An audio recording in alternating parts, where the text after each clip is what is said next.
Hard work, support and motivation are the key ingredients to success as an emerging creative practitioner.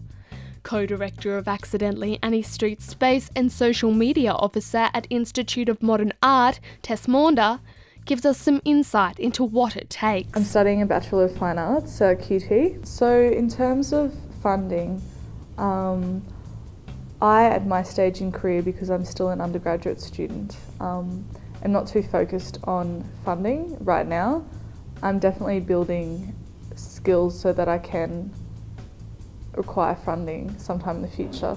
But the bottom line is there's not much available until you graduate. I myself, with the projects I've been involved with, the money has either come out of, my own pocket or the people I'm working with, and we negotiate some sort of agreement.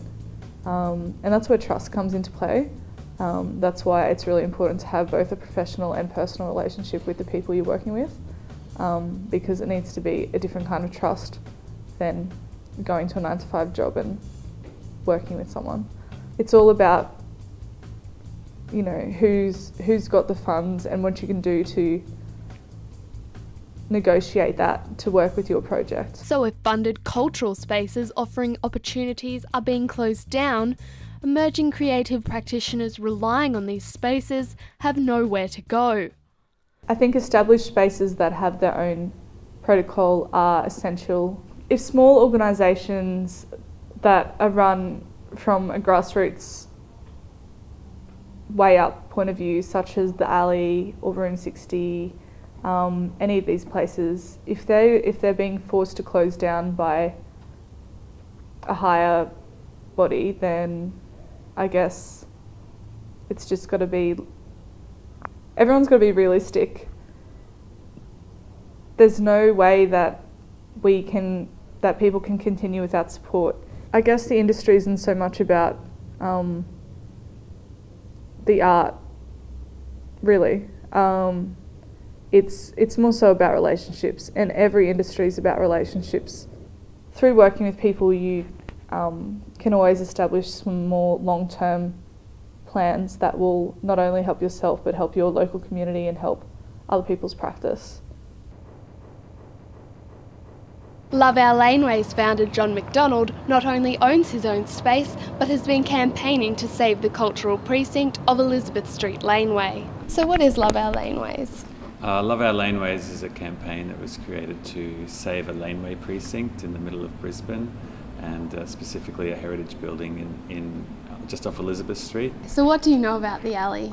The Alley was a great little art space that was down in the Elizabeth Street Printery, which is the building we're trying to save, and it fostered a lot of up-and-coming bands, had a lot of art shows. People running it were great guys, and they really tried to help out the art scene in Brisbane. There's a long history of heritage buildings being demolished in Brisbane, going back to Cloudland and the old Bellevue Hotel are the most infamous examples. They were beautiful buildings that were demolished in the middle of the night back in the late 70s and early 80s.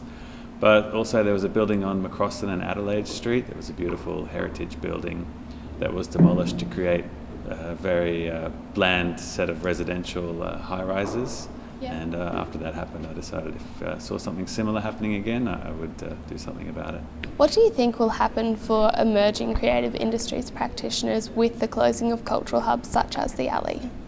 It's just another art space that's not here anymore. And recently there's been like Troubadour and the Fort and a couple of other little spaces that have closed down.